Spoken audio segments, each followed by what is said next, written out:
Well, joining us to discuss all of this latest, because it seems as though we're being dragged into a proxy war, Stephen Yates with the D.C. International Advisory, foreign policy expert, and former advisor to Dick Cheney. Stephen, good afternoon to you.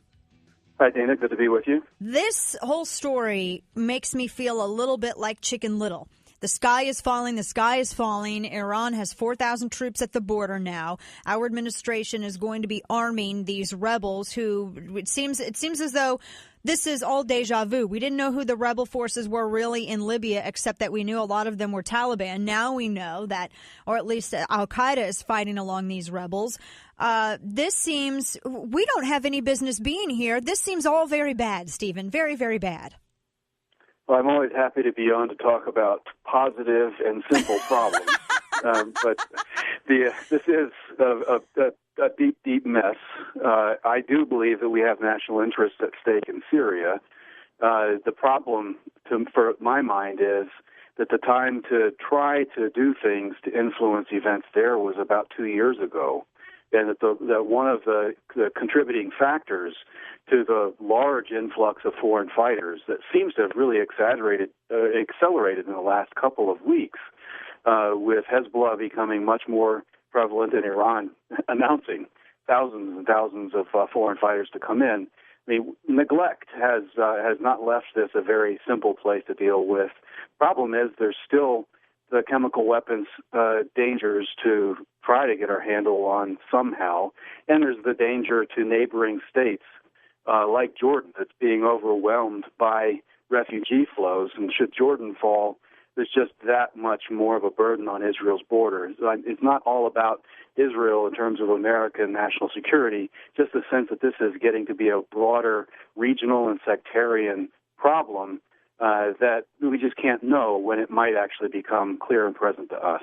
Yeah, exactly. You mentioned the chemical warfare because that seems to be the sole reason to justify arming these rebels, of the makeup of whom we know little about except for the al-Qaeda factor. There was a report that 150 citizens in Syria had been killed using chemical weapons. That seems... It seems as though we're going on less information for Syria than it was ever claimed we went on in Iraq.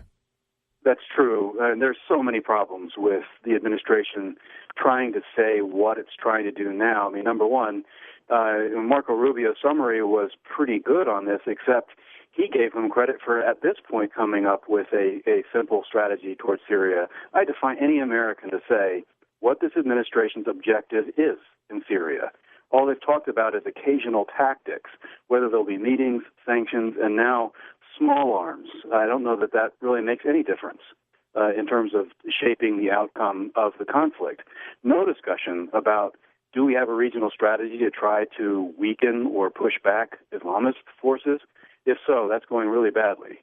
If not, doesn't that seem like it's a problem? So I just think that we don't have a clear mission. And if you don't have a clear mission, then there should be no consensus on exposing us to what essentially are acts of war. It'll shock everyone to know that a former Cheney advisor is okay with going to war from time to time, but you have to have a mission. You do need to prepare the country, and you need to tell them the truth. Exactly, and we're still in the dark about all of this. Vladimir Putin, who, take it for what it's worth. I don't trust Putin as I couldn't throw him, so I don't trust him at all. I can't use that analogy.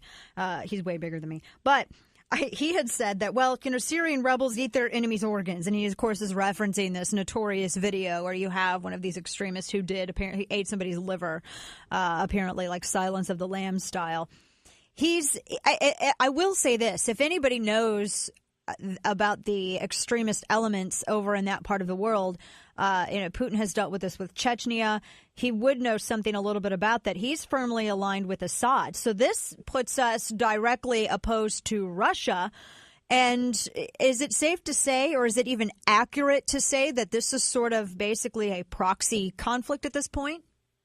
This always has been a proxy conflict because Syria, as a geography unto itself, is less important to American national interests than are the chemical weapons or other things that could be within their territory, which probably didn't originate with them. The support that Iran has for Syria, and Syria as an example of Iran's forced projection to reshape the balance of power in that region. Russia's influence has largely been to enable both Iran and Syria.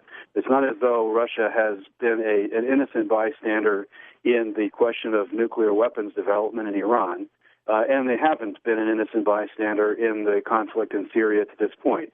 I mean, I think we talked about not that long ago the Ironic statement from Vladimir lamenting that there might be international intervention or interference. Well, my goodness, what is are they just neighbors that happen to drop by and leave behind thousands and thousands of weapons? And on top of that, I guess we learned recently he's also a jewelry thief. So why can we trust his assessment of the rebels? But it was a gift, Stephen. Yes. Oh my goodness. No, well, and that's just it too. And you mentioned the small arms given to the rebels. We're apparently going to be giving them RPGs, and they've even discussed armored tanks and all of this. I don't think this is going to be as simple as, and I don't think anyone with two brain cells to rub together would claim so, as us just giving some guns to these Syrian rebel forces. It just seems as though the requests will escalate. Maybe they'll demand that NATO enforce a no-fly zone, or the United States enforce a no-fly zone, or something to that effect. This just seems to be the beginning of a slippery slope. Is this, because you have a lot of folks out there who say, this is the beginning of World War III, Dana, that's just it. I don't know, Stephen. Well, I have my doubts about it being the beginning of World War III, but at the same time, I can say nothing to reassure people that when you engage in one act of war against a country, right, that will be the last move in that drama. Right. Now, when you are injecting weapons into a conflict or trying to impose a no-fly zone, you are using the military to violate the sovereignty of another country. True. And they may choose to say, oh, you're big and scary, and so now I have to negotiate, or they may fight back, and other people may help them in doing so. So we just can't know where this could go. It is a very dangerous and volatile region right now with these sectarian divides.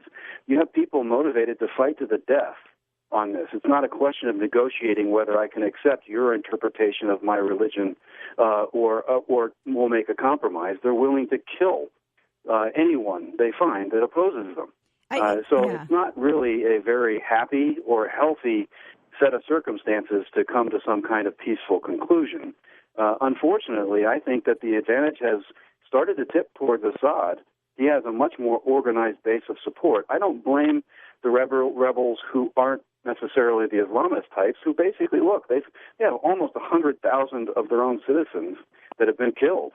And they've had more than 1 million of their citizens flee. So while there are these Islamists and others present, there clearly are going to be innocent victims in all of this that I feel sad for, but I just don't think we can step in and take these great risks without more of a plan. If you're going to arm the rebels, you better know where the arms go, and you better be prepared to do something dramatic to go after those arms should you start to have questions. Is this also a battle between the extremist and more secular elements of Islam? I think that's always been a part of this, but that's sort of the drama in the Arab Spring. And one of the challenging lessons of the Arab Spring uncertainty so far is that the Islamists are more organized, they're more disciplined, and they're better armed and better financed. And so the other people might outnumber them, but they're not prepared for all-out political warfare and maybe kinetic warfare. And so when you open Pandora's box, at least the first wave of that drama is one where Islamists get the upper hand.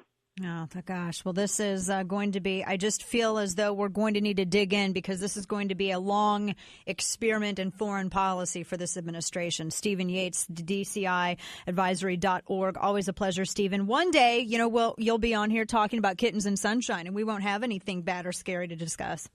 That will be awesome. Take care. Have a great week. Thanks so much. Thank you. All right, folks.